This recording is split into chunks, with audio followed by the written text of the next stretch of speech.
Synopsis, votre nouveau rendez-vous sur CCTV Rallye. La République démocratique du Congo patine depuis des décennies. Les hommes et les femmes s'élèvent, trouvent des solutions. Les politiciens, les acteurs sociaux, ainsi que les simples citoyens, ce qu'ils proposent, mais pas tout.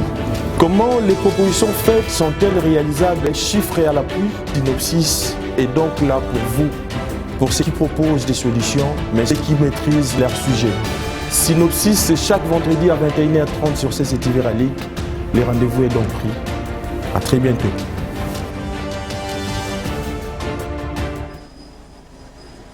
Mesdames et messieurs, bonsoir et bienvenue à votre magazine de prédilection Synopsis, un magazine de la rédaction de Canal Congo Télévision qui reçoit ce jour dans son numéro Monsieur Alain Bolodja. Il est coordonnateur de la nouvelle classe politique de l'opposition et initiateur de l'EBAT, qui veut dire lèvons-nous et bâtissons. Avec lui, nous allons parler de l'actualité politique brillante de l'air en République démocratique du Congo. Comme vous le savez, l'actualité reste aujourd'hui dominée par les tractations autour de la désignation des membres pouvant piloter la Commission électorale nationale indépendante, mais aussi, ensemble, nous allons aborder quelques questions politique qui touche à la vie nationale de la République démocratique du Congo. Bonsoir, M. Alain Bolodja. Bonsoir, en tout cas, merci pour l'opportunité. D'entrée de jeu, comment jugez-vous les actions de l'actuel président de la République, Félix-Antoine Tshisekedi Tshilombo?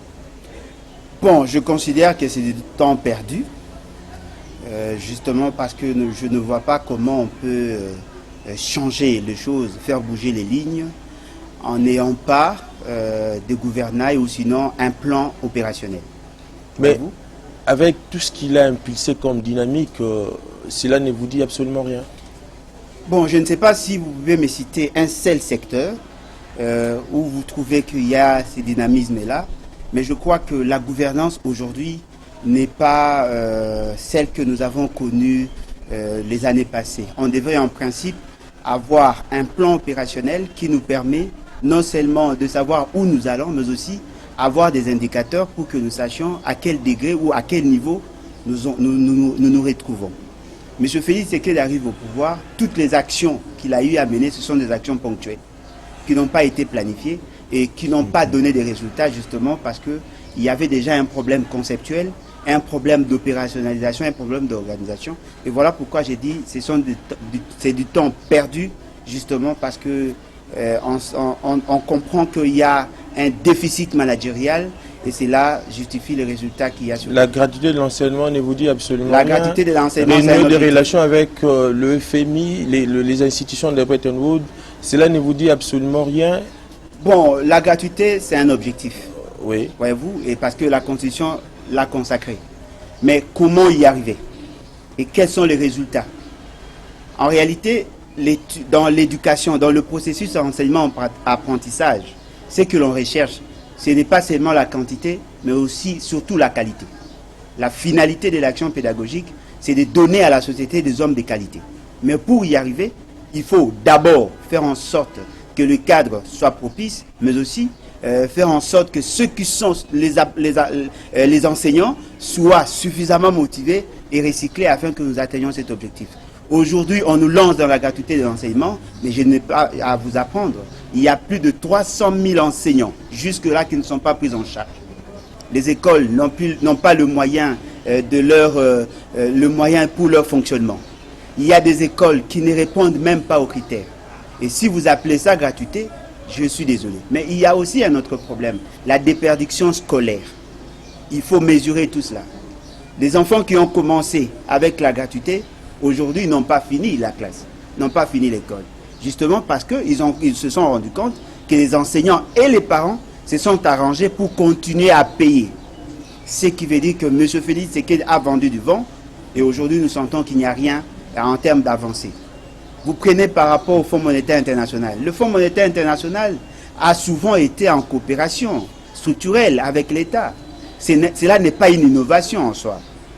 Aujourd'hui, si on vous dit qu'on a reçu un appui budgétaire justement pour essayer de renforcer dans une faible mesure, dans une certaine mesure, les réserves d'échange, cela n'est pas un résultat d'une bonne gouvernance. Voyez-vous, c'est juste que le Fonds monétaire international est venu en rescousse à notre gouvernement. Mais sur le plan pratique, quelles sont les politiques initiées par M. Félix Tshisekedi pour voir qu'effectivement nous sommes dans le bon? Parce que ce qu'on nous amène là, c'est dans le cadre des tests. Voyez-vous, le droit de tirage spéciaux, c'est un endettement. Nous nous sommes endettés. Nous n'avons pas résolu nos problèmes. Nous nous sommes endettés, moyennant un taux d'intérêt. Mais en fait, l'endettement, c'est aussi l'engagement d'un débiteur envers un créancier.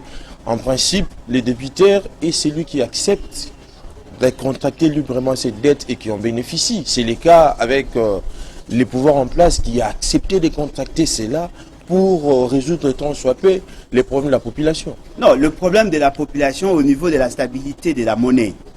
Mais l'économie n'a pas que ça comme problème. Parce que nous devions plutôt être dans une projection, dans un élan de renforcer la capacité productrice sur le plan interne. Et quand interne. vous parlez trop de la projection, vous faites allusion à quoi? Non, je fais allusion à la planification. Oui. Voyez-vous, c'est-à-dire que si on avait une bonne planification, si on savait ce que l'on voulait, on mettait en place de bonnes politiques, on pouvait espérer cette fois-là de résoudre le problème. Parce que là, nous sommes justement dans une économie de façade. C'est-à-dire que nous sommes en train de chercher à stabiliser la monnaie en recourant aux emprunts. Et au niveau interne, on va sentir qu'effectivement, il y aura une certaine stabilité parce que là, l'État congolais est capable de soutenir l'économie d'importation. Mais en réalité, le problème du Congo n'est pas seulement à ce niveau. Nous devons chercher à élargir d'abord le spectre en termes de production, renforcer la productivité au niveau local, faire en sorte que nous soyons de moins en moins dépendants de l'extérieur, dégager des épargnes qui vont permettre à ce que nous renforcions les secteurs faibles. Mais c'est ce qui s'est fait actuellement. Nullement, nullement. M. Félix Tshisekedi n'a pas de gouvernail. Il ne fait que patauger dans l'incertitude. Nous sommes dans le politique d'essai-erreur. On essaye. On n'a aucun plan. Déjà au départ, si vous prenez le programme tel qu'est présenté par le gouvernement, ce programme n'est pas respecté. Ces fameux programmes avec les 15 piliers, qui est un programme irréaliste, qui s'est allé dans 5 ans et qu'on a tenté de comprimer pour 3 ans, avec un budget pluriannuel de 36 milliards de dollars. Aujourd'hui, au regard de la projection ou sinon des objectifs budgétaires qui ont été assignés, que eux se sont assignés, nous voyons que le gouvernement est dans l'incapacité de mobiliser les 12 milliards. Ce qui veut dire qu'aujourd'hui, nous avons un déficit criant sur le plan managérial et surtout sur le plan conceptuel. Et moi, personnellement, au regard des indicateurs qui sont conventionnels, je dis le pays va très mal, justement parce qu'il y a un déficit managérial. Mais on sent, à vous entendre parler, hein, on sent vraiment une haine, hein, la haine viscérale. Vous savez, quand la haine monte au créneau, la raison perd sa valeur. Mais aujourd'hui, pensez-vous que Félix Tshisekedi est dans l'incertitude concernant sa façon de gouverner, alors qu'il a fourni des efforts tant soit peu pour endiguer la situation tant politique, économique et sociale, malgré les entraves? Parce que dans la vie ou dans chaque vie, il n'y a pas de voie sacrée sans embûche, en fait. Bon, votre conclusion dit tout. Lorsque vous arrivez au pouvoir, sachez-le très bien que vous allez trouver des contraintes. Parce que ce qui est vrai, nous ne sommes pas au paradis. Nous ne sommes pas au paradis. Nous cherchons à trouver des solutions aux problèmes de l'État. Et cela demande à ce qu'il y ait une certaine technicité. C'est que nous ne voyons pas dans le chef de ceux qui prétendent être au pouvoir. Lorsque vous parlez de la haine, je vois plutôt la haine du côté de ceux qui sont au pouvoir, qui n'arrivent pas à intégrer dans leur politique le besoin criant de la population. Vous avez des gens qui s'enrichissent de manière insolente, qui ont atteint une certaine obésité financière, alors qu'il n'y a pas longtemps, ils étaient classés parmi le moins nantis. Les cas, par exemple? Ils sont nombreux. Même Félix Tshisekedi lui-même ne représente pas sur le plan financier ce qu'il était il y a de cela 2 ans. Mais c'est un président de la Non, mais République, voilà c'est pourquoi le numéro 1 et les patrons de la République. Non, mais les patrons, C'est tout à fait normal. attendez. Oui. Le patron de la République, une République pauvre, incapable de payer à ses agents le SMIC. Ça, c'est la haine. Parce que lorsque vous payez à un policier 167 000 francs, qui représente à peine 82,5 $, moi, je considère ça comme... Mais vous ne voyez pas qu'il faudra du temps avant voilà. que la raison du bien-être soit une réalité, en fait. Mais voilà pourquoi j'ai dit, si le pays ne peut pas payer à ses agents, des gens qui travaillent réellement, le SMIC et que l'on payait à un président de la République 25 millions de dollars l'an, je considère que c'est de la haine. Mais en ce qui me concerne, tout ce que j'ai dit peut être confronté aux indicateurs, 25 millions de dollars aux indicateurs au niveau national. Oui. Prenons le cas. Vous avez cité autant de secteurs.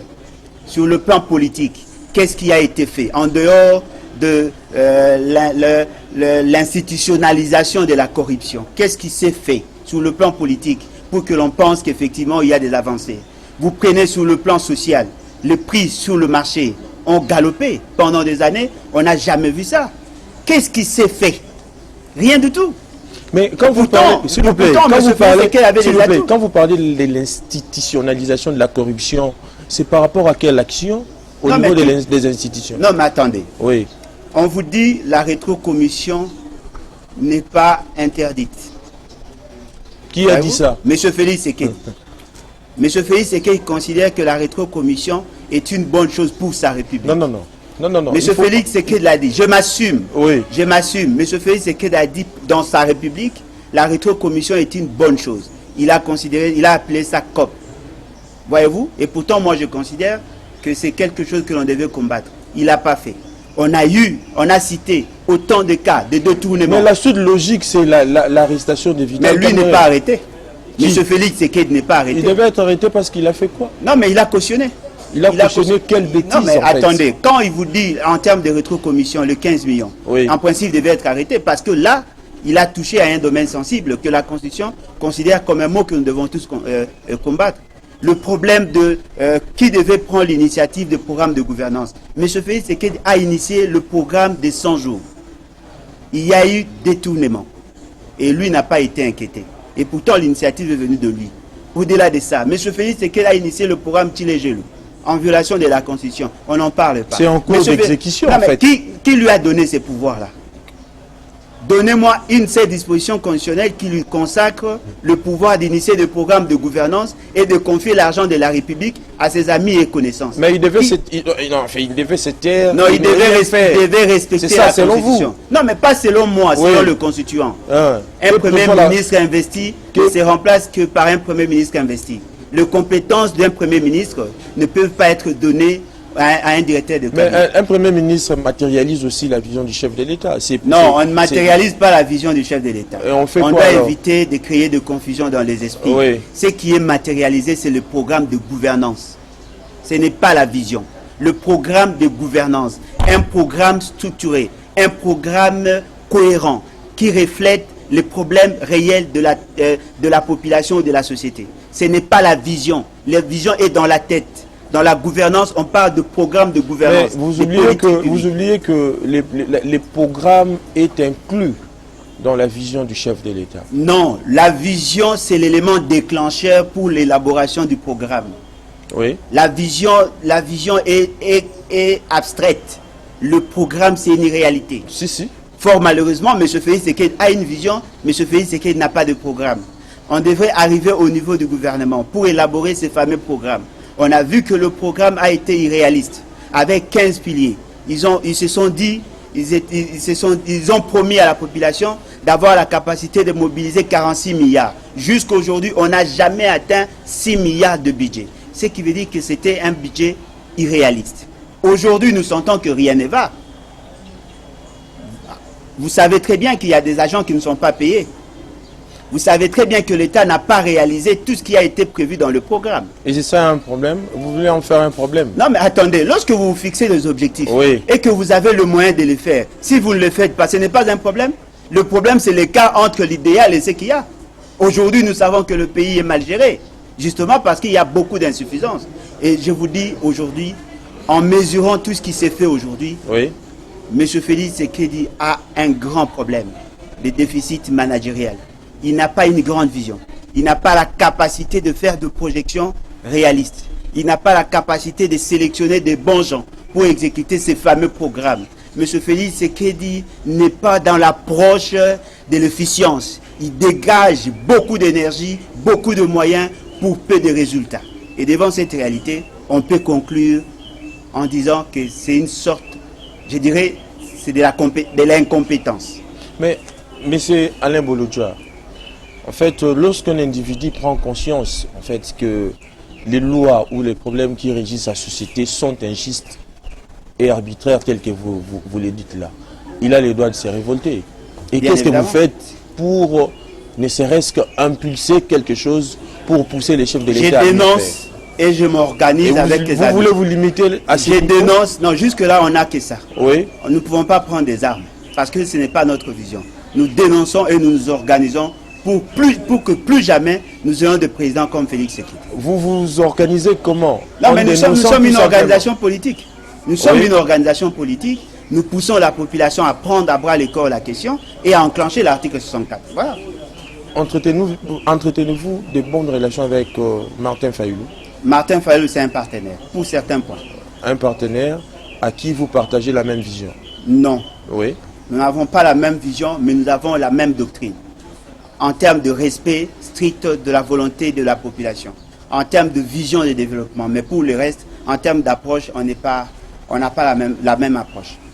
Parlons maintenant de l'actualité politique qui défraie la chronique en ce moment. C'est en fait la désignation des membres qui doivent piloter la commission électorale nationale indépendante. Vous le savez, Marcelin Outembi est monté au créneau pour dire que il y a eu un consensus s'est dégagé pour la désignation des membres, mais la primaire reste au niveau de l'Assemblée nationale. Vous, en tant que politique, comment interprétez-vous ces problèmes? Bon, si on considère que c'est une évolution, moi je considère que nous pataugeons en fait. Nous sommes toujours dans l'incertitude. Il y a eu un revirement en 180 degrés. Et les gens pensent que nous sommes en train d'évoluer. Ce sont des solutions palliatives. La première des questions, comment peut-on accepter que quelqu'un qui n'a pas été élu puisse diriger la République alors que nous avons opté pour une démocratie populaire? Qui n'a pas été élu? Monsieur Félix Tshisekedi est le fruit des arrangements entre Kabila et lui. Et qui a été élu alors? Non mais c'est Fayulu. Fayulu a été élu. Bien évidemment, Fayulu a été élu mais n'a pas été proclamé élu. C'est connu de tout le monde. Et déjà... Vous oubliez que Fayulu c'est un accident de l'histoire fabriqué par Bemba et Katumbi. Bon, si c'est Bemba qui a fabriqué Fayulu, lui et Katumbi, oui. Ce qui veut dire que quelque part, ils avaient un problème sérieux. Si Fayulu ne représentait pas grand-chose, il pouvait aussi fabriquer Maman Bazaïba. Mais vous le savez bien que Bazaïba n'avait pas postulé. Non, mais pourquoi elle n'a pas postulé? Parce que si Bemba voulait faire de quelqu'un président, il allait plutôt choisir le membre de son parti. Ou sinon lui-même, pourquoi n'a-t-il pas postulé? Et puis ce qui est vrai, oui. Quand ils sont allés à Genève, on a sélectionné parmi tant d'autres. Qu'est-ce qui fait que Fayulu puisse se retrouver là où on pouvait prendre la décision de choisir les candidats présidents? On ne peut pas revenir à ça non, parce que vous le savez pertinemment bien que Félix Tshisekedi a été roulé par les autres. En fait, c'est pas les autres. C'est Bemba et Moïse Katumbi. Non, en fait, c'est aussi Martin Fayulu. Moi, je n'ai pas parlé de Bemba. Martin Fayulu ne représentait qu'une seule voix, mais il est passé. Qui a poussé l'autre de lui voter et qu'au retour, lui n'a pas fait autant. Non, mais même si Félix Tshisekedi ne votait pas pour Fayulu, il allait obtenir combien de voix? C'est ça la question. Mais allez, Bolodja, entre Félix Tshisekedi et Martin Fayulu, qui incarne un leadership à la dimension du pays? Martin Fayulu est le fruit de ses propres efforts.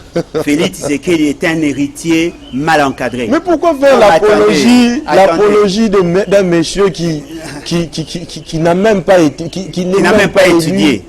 Qui? Non, vous voulez parler de qui? De Félix? Pourquoi m'en prêter des... Non, mais vous voulez dire quoi? Qui n'a même pas quoi? Moi, je dis ça. Qu'est-ce que j'ai dit? Voilà. Je n'ai rien dit à propos de Félix. Je crois que M. Bemba, M. Moïse Katumbi sont mieux placés. Je parle de Martin Fayulu. Que vous défendez qu'il a été élu par rapport à l'autre. Oui. Bemba l'a dit aussi. Moïse Katumbi également. Il a dit? Ils ont dit qu'il a été élu.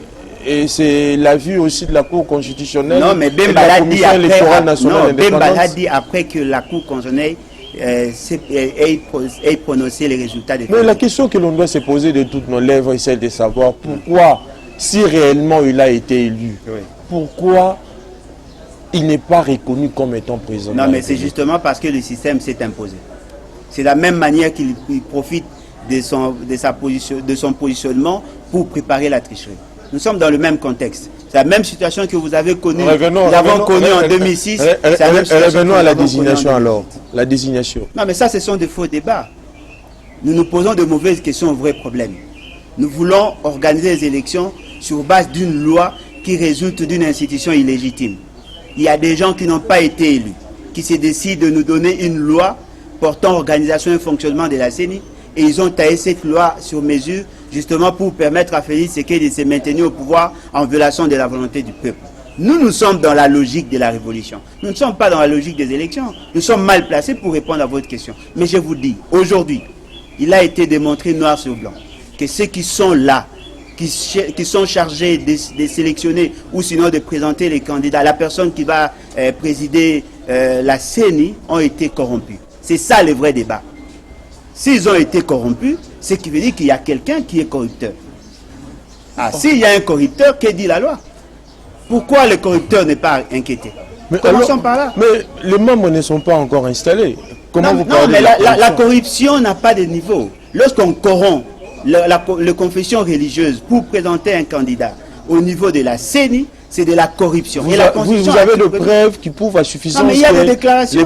Les confessions religieuses. Il y a des déclarations. Il y a des déclarations. Il y a des déclarations. Cela ne sort pas de moi. Il y a des déclarations.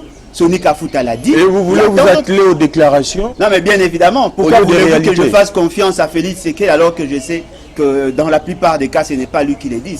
Est-ce que vous pensez-vous que Félix Tshisekedi a la main mise sur la désignation de ses membres? Monsieur Félix Tshisekedi se bat pour maîtriser toutes les institutions. Il a tenté de corrompre Soni Kafuta, ce n'est pas moi qui le dis, c'est lui-même. Il a tenté de corrompre Soni Kafuta. Pour quelle finalité? Non, mais justement pour avoir la maîtrise du président de la CENI. Monsieur Félix Tshisekedi a violé... C'est Soni Kafuta qui avait le monopole? Non, mais il a dit, et il n'a pas été inquiété, il a dit qu'on lui a proposé 50 000 et une Jeep. Il est encore vivant, il est au pays. Et c'est Félix Tshisekedi qui l'a proposé? Il a dit. Il a cité les noms de... Il a dit. Il a cité les noms de qui, M. Bolota? Il a cité quel nom? Non, mais je vous dis. Il a fait une telle déclaration. C'est ce que je vous dis. Oui. Mais M. Soni Kafuta a dit qu'on a tenté de le corrompre pour accepter le candidat de M. Félix Tshisekedi. Il a dit, il est encore vivant. Il n'est pas le seul, il y a d'autres prêtres qui viennent de le dire.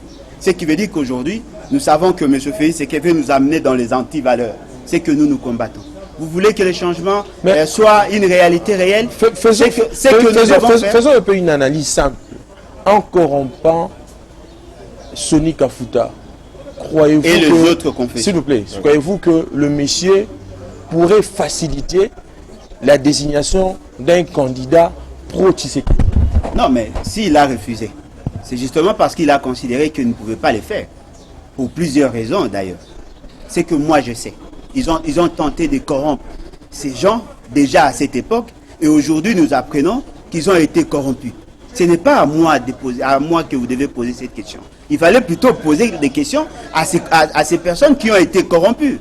Mais pourquoi cherche-t-on à tout prix à maîtriser la CENI?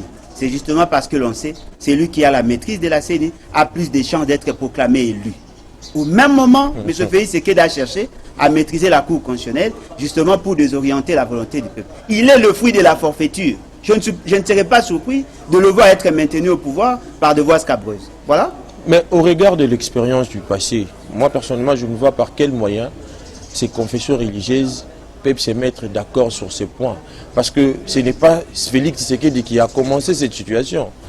Vous vous souviendrez les expériences des cycles électoraux qu'on a vécus dans le passé. Toutes ces confessions religieuses ont du mal, ne serait-ce qu'à se mettre d'accord pour désigner un membre.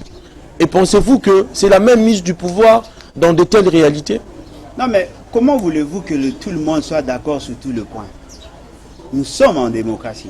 C'est la contradiction qui renforce davantage notre souci, notre volonté. Même là où il n'y a pas contradiction. Non, mais il faut qu'il y ait contradiction. Il faut qu'il y ait contradiction, pourquoi? Non, mais il faut qu'il y ait contradiction, justement. C'est dans la contradiction qu'on arrive à faire de bons choix.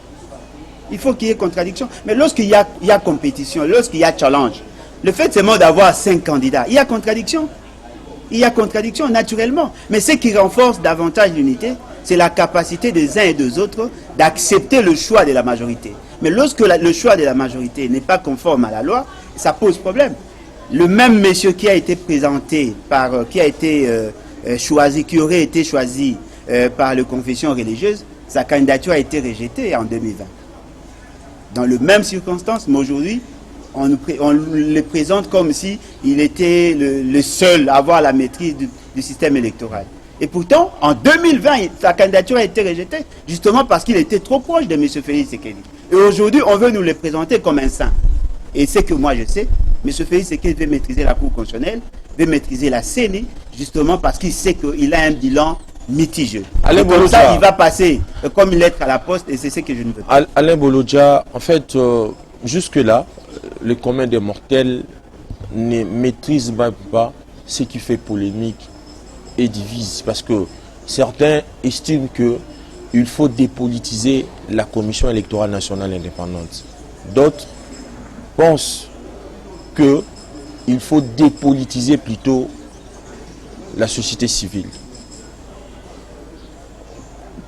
Prise en compte de toute cette réalité, pensez-vous qu'il est aujourd'hui indispensable de dépolitiser la Commission électorale nationale indépendante? Oui. Par quel mécanisme? Oui, justement parce que nous voulons avoir effectivement une institution indépendante des politiciens.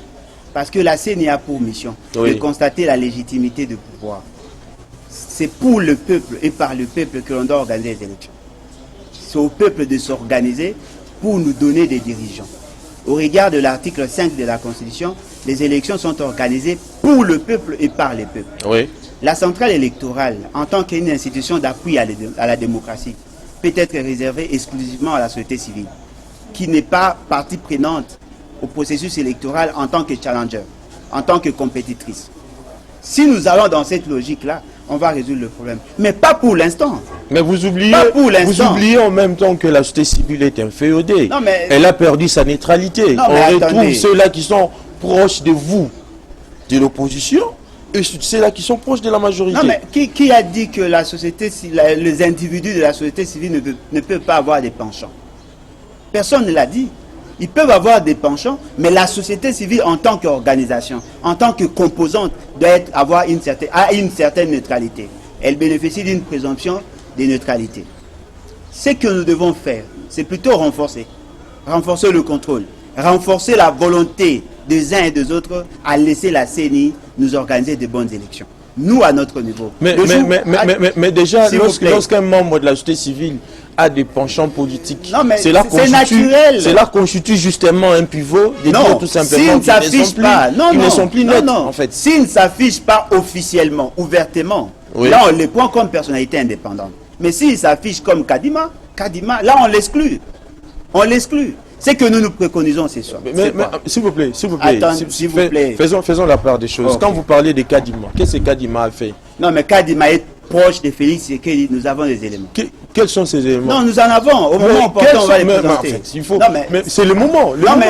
Mais je ne viendrai pas ici pour les présenter. Nous les connaissons. Oui. Il est connu du public. Mais il faut expliquer. Vous avez un rôle hautement pédagogique à jouer, M. Bolodja. Il est proche de Félix Tshisekedi. C'est le rôle d'expliquer à la population, en fait. Pourquoi sa candidature a-t-elle été rejetée en 2020? La candidature de Kadima. Pourquoi elle a été rejetée en 2020? Et pourquoi? Justement parce qu'il est trop proche de Félix Tshisekedi. La candidature de Kadima a été rejetée il était candidat en 2020. Oui. Il était candidat en 2020. Oui. On a rejeté sa candidature justement parce qu'il était trop proche de Félix Tshisekedi. On a rejeté la candidature de Malonda justement parce qu'il était trop proche de Kadima. On a suivi les parcours de Kadima, un monsieur qui a un parcours élogié au niveau... Ça, c'est ce qu'on vous présente. Ça, c'est ce qu'on vous présente. Mais lisez plutôt la loi. Un parcours qui a mis tout le monde d'accord. Non, ne confondons pas. Tous ces messieurs. Non, il est intelligent. Oui. Il a certainement la maîtrise. Mais cela prouve qu'il n'a jamais été proche de Félix. Ce n'est pas ça. Il n'est pas un politique, en fait. Mais attendez. Oui. Ne dites pas parce qu'il a un CV qui n'est pas politique. Il est partie prenante. Il est membre de l'UDPS. C'est un sympathisant de l'UDPS et tout le monde le connaît. Malonda est plus expérimenté, mais il s'est vu être rejeté. Malonda est cogéniteur du système électoral congolais. Lui, il a travaillé en dehors de nos frontières. Mais Malonda a été rejeté justement parce qu'il était trop proche de Kabila. C'est la même chose. Si la loi vous parle d'une personnalité indépendante, ce n'est pas parce qu'il est compétent qu'on doit l'accepter en tant que tel, non. Mais ils ont commencé par consensus. Le consensus n'a pas tenu. Je ne suis pas dans cette logique-là. Je suis dans la logique de la révolution. Oh. Je ne suis pas dans cette logique-là. Vous me posez des questions comme si j'étais membre de l'UDPS. Mais je ne suis pas dans cette logique. Vous êtes dans la logique de la révolution. Cela veut dire que tout ce que Tshisekedi peut faire doit être, en fait, dans la logique sombre. Non, mais s'il n'a pas été élu, s'il ne fait pas... Est-ce que ça, c'est un débat? Non, mais c'est un faux débat. Si ce n'est pas un débat, pourquoi organisons-nous les élections? C'est un faux débat. Ouais, pourquoi organiser les élections? Si réellement Tshisekedi n'a pas été élu, il ne pouvait pas être là où il est. Ah bon? Vous n'avez jamais appris qu'il y a eu fraude électorale? Vous n'avez jamais appris qu'il y a quelqu'un qui peut devenir président sans passer par les élections? Ce n'est pas la première fois. C'est que nous voulons vous dire. Oui. Le besoin de la société aujourd'hui nous impose la révolution. Nous devons arriver à enclencher l'article 64 pour que nous puissions balayer la cour et permettre à l'État d'avoir un nouvel élan. Si nous n'arrivons pas à le faire, on va tourner en rond parce que le pays a besoin du changement, un changement radical. Mais quand vous parlez de vous, vous êtes au nombre de combien là? Non, mais vous voulez que nous soyons au nombre de combien? Oui. Je peux être seul. Parce que Alain Bolo-Diastel... Je peux être seul. Va être incapable voilà de pourquoi mieux faire. Je prends mon temps. Oui. Je prends mon temps. Nous faisons passer les messages. Il y a des gens qui vont comprendre. Mais je vous informe, on est très nombreux. Oui. Vraiment nombreux. Et on va agir. Et pensez-vous que le nombre va booster les choses? Non, le changement n'est pas le fruit de nombre. Oui. C'est la qualité et la détermination. Et vous avez quelle qualité, vous? Non, mais la qualité et la détermination. Bolo-Dia, Martin Fayoulou, vous avez quelle qualité en fait? Non, mais ce n'est pas à vous de mesurer ma qualité. Non, non, c'est pas à moi. Non, mais voilà pourquoi j'ai dit, ceux qui apprécient mon programme. Vous prenez votre qualité en fait. Non, mais la qualité à la population, c'est cette qualité dont vous avez. Non, mais c'est ce que j'ai dit. Oui. La qualité, c'est-à-dire que c'est que je prône comme message et ma détermination. Le message, en fait, c'est quoi le message? Bon, je ne sais pas si vous voulez nous amener dans ces débats-là. Non, non. Notre message est simple. Simple. Moi, je le fais. Je vais vous aider alors. Je vais vous simplifier la tâche. Oui. Notre message est simple. Oui. Le pays doit être bien dirigé. Nous voulons imposer une bonne gouvernance. Gouverner autrement bien. C'est ça notre philosophie.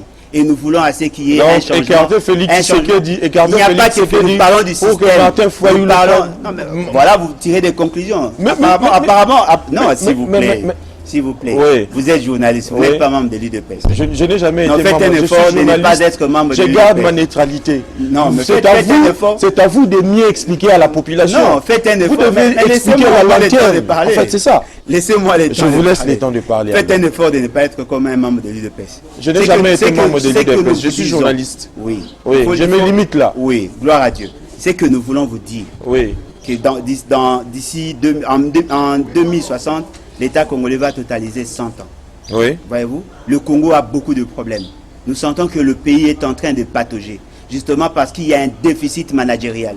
Ceux qui prétendent être au pouvoir n'arrivent pas à solutionner le problème congolais. Nous sentons qu'il y a un sérieux problème. Les institutions sont instables, justement parce qu'il y a des non-élus qui ont tendance à orienter les actions publiques avec autant d'insuffisance et autant de maladresse. Nous considérons que la majorité silencieuse doit prendre la question à bras le corps et imposer un changement radical pour l'intérêt de tous. Ça, c'est notre vision. Mais c'est du déjà vu, c'est du déjà entendu tout ça. Ça, c'est notre vision. Mais une vision qui ne sort pas de l'ordinaire en fait. Voilà pourquoi il n'y a pas de nouveauté dans cette vision. Ah, ce qui veut dire nous sommes égarés de la voie. Si c'est une vision qui est connue de tous, pourquoi ne l'appliquons pas? Vous l'appliquez par quel mécanisme? Non, nous, la République. Pourquoi nous, la République? Non, mais attendez. Pensez-vous vraiment, au regard de ce qu'il y a sur le terrain, M. Félix Tshisekedi mérite d'être président? Je ne pense pas. Alain Bolo-Dia, je crois que, en fait, à vous entendre parler, hein, vous avez parlé de ce qui s'est passé à Genève, les élections passées, que Félix Tshisekedi n'avait pas été réellement élu ou bien élu. Mais vous oubliez que la politique, c'est aussi une projection et une anticipation de l'avenir aussi. Après tout ce que vous venez d'énumérer, pourquoi ne pas, ne fût-ce que stopper de faire un examen minutieux du passé, mais plutôt de démêler les chevaux pour bien préparer l'avenir. Nous le faisons. C'est ça notre combat. Nous le faisons. Moi, je ne reste pas dans le carcan de Genève et consorts. Non. Moi, j'analyse ce qu'il y a. Mais c'est ça, c'est l'argument. Non, je le confonds. C'est votre non, argument ça, c'est la de souche. tous les temps, de tous les jours. Non, ça, c'est la souche. Le problème aujourd'hui, c'est l'ingouvernabilité de l'État. La quasi-absence de l'autorité de l'État dans tous les secteurs. L'État n'existe quasiment plus. L'absence, s'il vous plaît, quand vous parlez, s'il vous plaît, mais Alain Bouloudja, quand vous parlez de l'absence de l'État, je ne sais pas. J'ai dit autorité de l'État. De l'autorité de l'État. Oui. Prenons un cas simple. Il y a eu guerre à l'est de la République démocratique du Congo. Non, il y a guerre à l'est. S'il vous plaît, l'État des sièges, je crois que a un peu résolu cette réalité. Ça, c'est ce qu'on vous dit. Oh? Ça, c'est ce qu'on vous dit. Qui me dit? Non, mais quelle est votre source? Je vous dis aujourd'hui, oui. La semaine passée, on a tué des gens mais ce sont les aléas. Ce sont les aléas. C'est ça la guerre. C'est ça la guerre. C'est ça la guerre. On continue à tuer nos frères. C'est ça la guerre. C'est ça la guerre. Ne dites pas qu'il y avait guerre. Il y a guerre. Bon, en fait, ça c'est pas un débat. Revenons un peu à la proposition. En fait, à la mise en place de membres pouvant piloter la CENI. Je crois que avant d'en arriver là, il y a eu une proposition de loi proposée par l'un de vous, de la Mouka, à l'occurrence Christophe Lutondola, qui avait proposé une proposition de loi en tant que député. Dans l'entendement, il voulait que la Commission électorale nationale indépendante puisse être neutre, en fait, à tous les niveaux. Mais est-ce que aujourd'hui, dans la version votée, en fait, cette loi, qu'est-ce qu'il y a de nouveautés dans l'avant-proposition de loi telle qu'examinée au niveau de l'Assemblée nationale et la version votée par le président de la République? Bon, je crois que il y a une précision. Oui. Je ne suis pas membre de la Mouka. Je n'ai jamais travaillé avec le Tundula, bien que je l'apprécie à juste titre. Mais ce qui est vrai, sa proposition de loi... Vous êtes proche de Martin Fayoulou. Non, Martin Fayoulou, être proche de Martin Fayoulou ne veut pas dire que Martin Fayoulou fait partie des leaders. En fait, vous n'êtes pas proche de la Mouka, mais vous partagez quand même un certain nombre de visions. De Fayoulou. Pas de la Mouka Moïse Katumbi. Incarné par la Mouka. Non. Non. La Mouka en tant qu'organisation politique est une réalité statutaire. Je ne suis pas membre de la Mouka parce que je n'ai aucun engagement avec la Mouka, mais je soutiens un certain nombre d'idées développées par... Merci pour la précision. Ce qui est vrai. Oui. M. Lutondola avait une autre approche. Lui considérait que dans sa réforme, dans sa proposition de loi, il insistait sur la qualité des individus, mais aussi sur l'organisation. Fort malheureusement aujourd'hui, la qualité des individus est jetée en pâture, l'organisation pose problème. Il a parlé de 15 membres de la plénière, 5. Aujourd'hui, nous avons 6, 4, 5. Et fort malheureusement, dans le 6, 4, 5, on tente aujourd'hui à maîtriser le membre de confession religieuse. Ce n'est pas ça le souci. Parce qu'en réalité, si nous étions dans un pays normal, avec des gens normaux, on devait plutôt insister sur l'organisation, sur le fonctionnement et sur le mécanisme de financement. Nous, à notre niveau, lorsqu'on va convoquer le congrès fondateur, après la révolution, il y aura congrès fondateur, on va présenter un nouveau pacte social que nous appelons la Constitution de la 4e République. Dans la 4e République, on aura une CENI décentralisée. Voyez-vous? C'est-à-dire que la publication des résultats se feront déjà au niveau des CEP, secrétariats exécutifs provinciaux. En ce moment-là, on va réduire le pouvoir de la centrale électorale au niveau de son bureau national. On aura un bureau essentiellement constitué de la société civile, avec une plénière élargie, pas aux partis politiques, mais aux candidats présidents. Parce que la question de la présidence va se résoudre au niveau du bureau national, mais tout ce qui reste, ça va se faire au niveau de province. Ça, c'est notre vision. Et on va créer une clé de répartition au niveau déjà de la TVA. Étant donné que c'est une contribution sociale de la population pour renforcer les institutions de la République, on va créer sur le 16%, on va enlever une quantité qui va renflouer les caisses de la CENI pour que la CENI soit suffisamment indépendante vis-à-vis du gouvernement en matière de finances. Là, on va résoudre en partie le problème. Mais ce n'est pas ce qu'on nous présente. Mais hormis la haine, en fait. La haine de il y a Félix également, Tshisekedi non, la haine d'Alain Bolodia. Vous avez la capacité de mesurer la haine.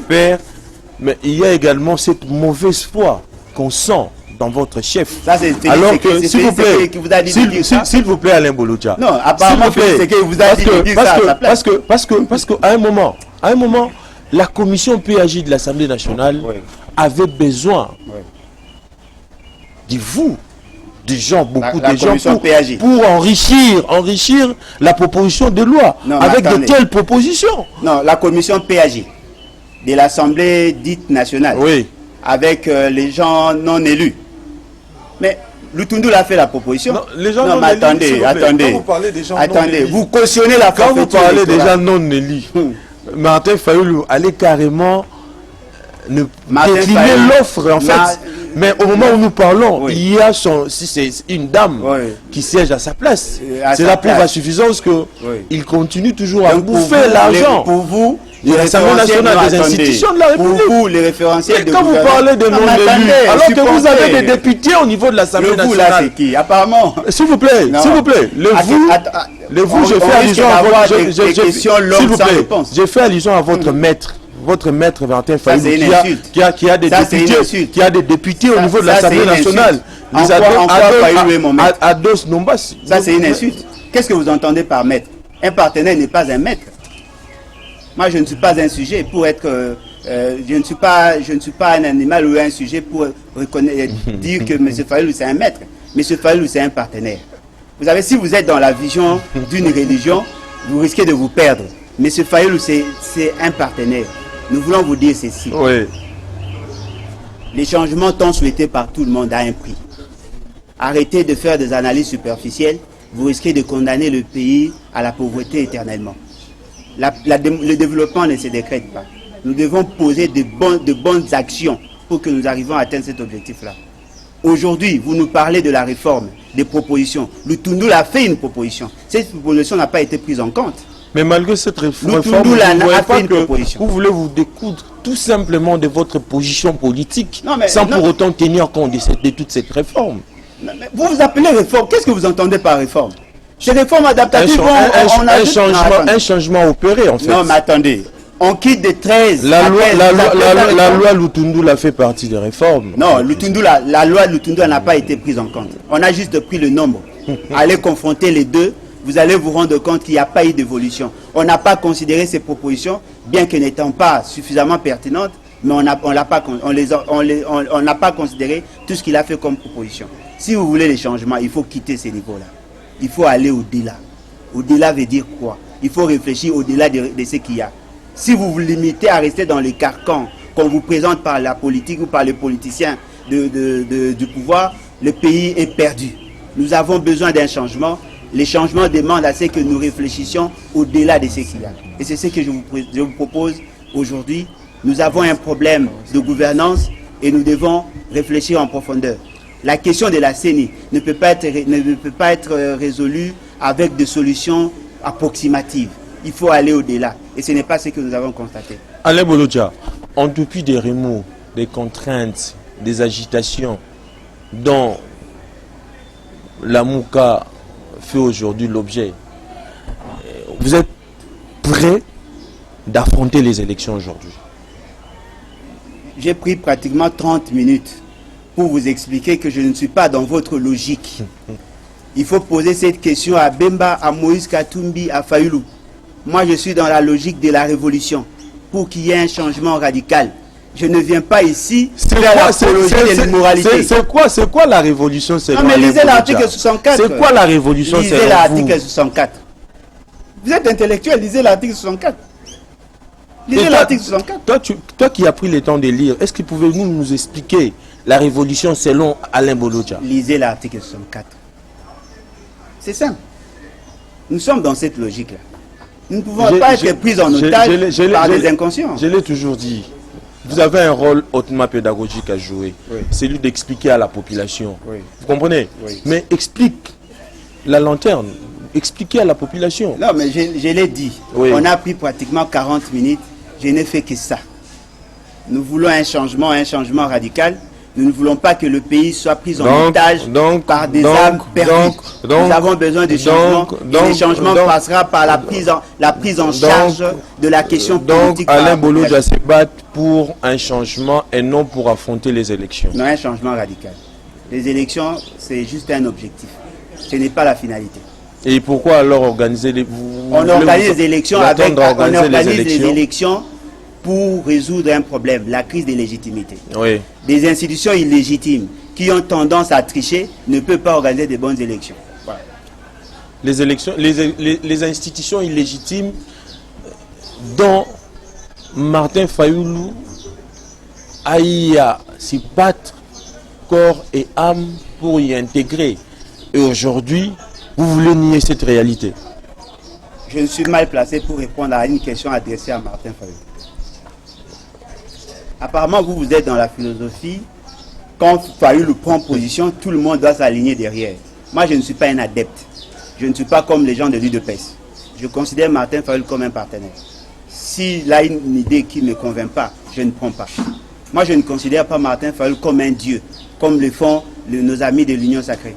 Nous sommes dans la logique de rechercher un changement radical pour permettre à notre pays de connaître son essor. Mais au-delà de toutes ces interrogations, Alain Bolodjar, on a quand même l'impression que, quelles que soient en fait, les réformes qu'on doit opérer, les changements dont vous faites allusion, proposés sont que, vous ne voyez pas que vous êtes toujours prêt à en découdre uniquement au nom de votre position politique au lieu de tenir compte de cette réalité.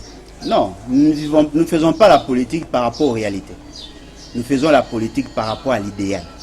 C'est ça la nuance que vous devez intégrer dans votre approche. La réalité, c'est que nous sommes dans un pays pauvre. Oui. L'idéal, c'est être un pays développé. Mais pour y arriver, il y a des choses que nous devons poser. Des actes que nous devons poser, des choses que nous devons préconiser ou coordonner. La réalité est que nous sommes dans un pays riche, mais non, la population demeure pauvre. Non, le pays n'est pas riche. Le pays est potentiellement riche.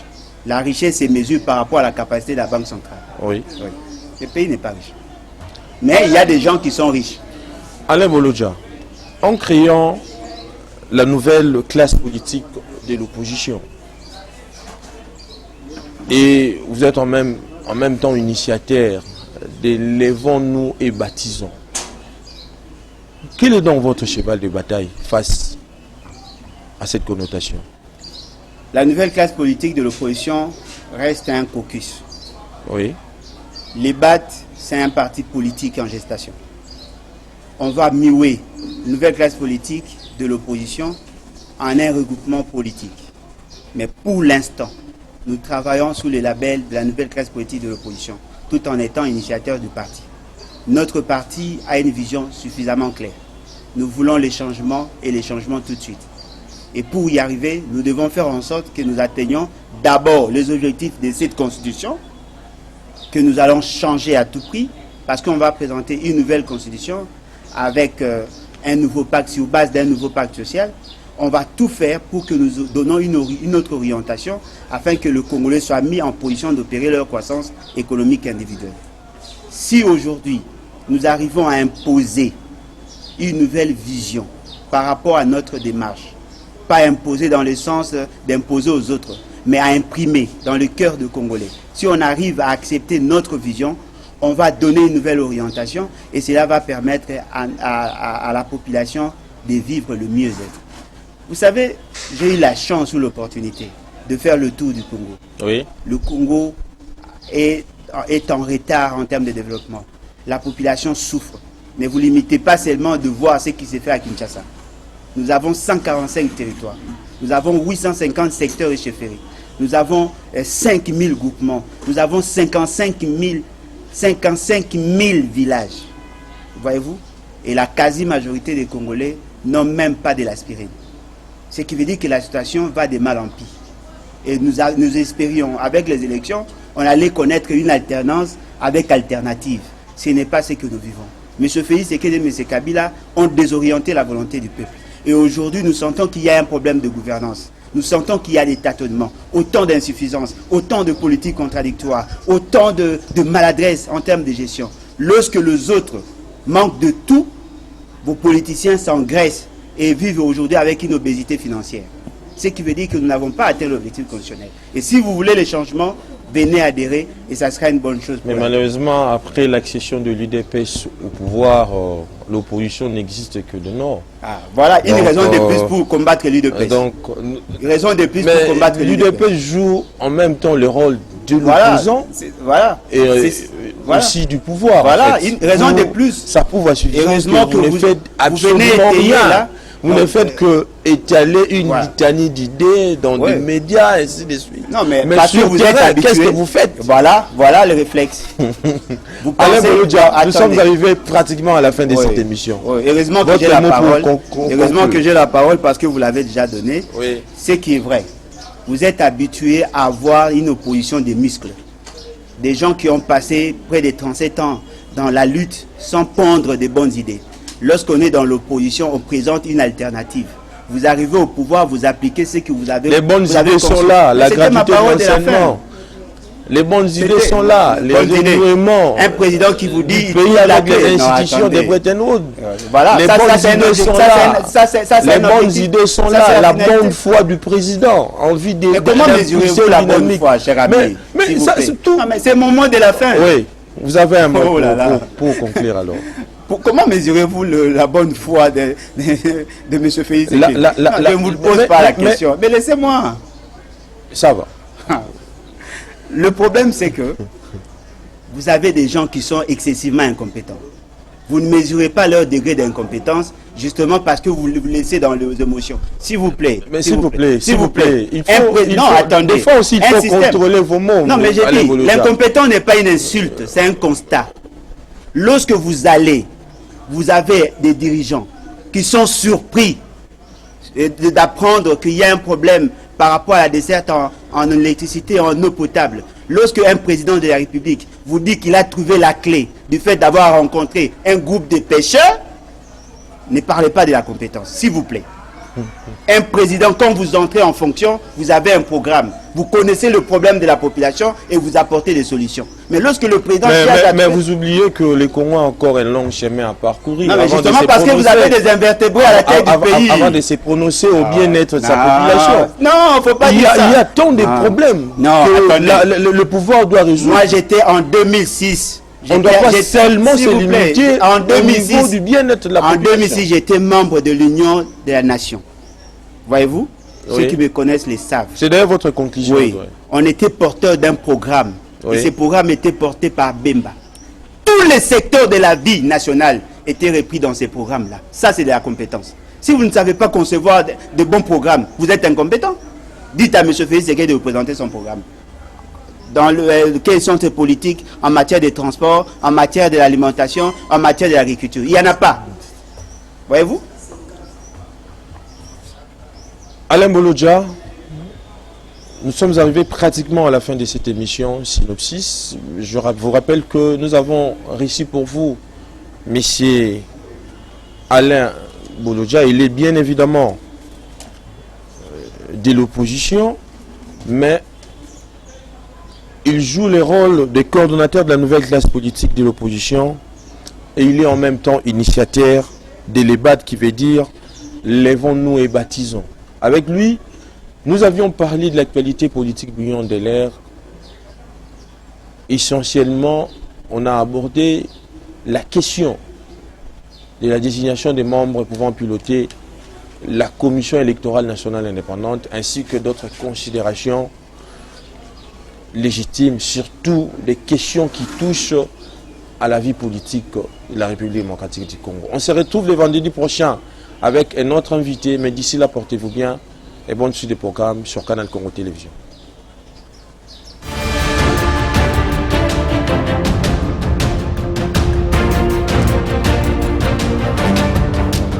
Synopsis, votre nouveau rendez-vous sur CCTV Rallye. La République démocratique du Congo patine depuis des décennies. Les hommes et les femmes s'élèvent, trouvent des solutions. Les politiciens, les acteurs sociaux, ainsi que les simples citoyens, ce qu'ils proposent, mais pas tout. Comment les propositions faites sont-elles réalisables? Chiffres à l'appui. Synopsis est donc là pour vous, pour ceux qui proposent des solutions, mais ceux qui maîtrisent leur sujet. Synopsis, c'est chaque vendredi à 21h30 sur CCTV Rallye. Le rendez-vous est donc pris. À très bientôt.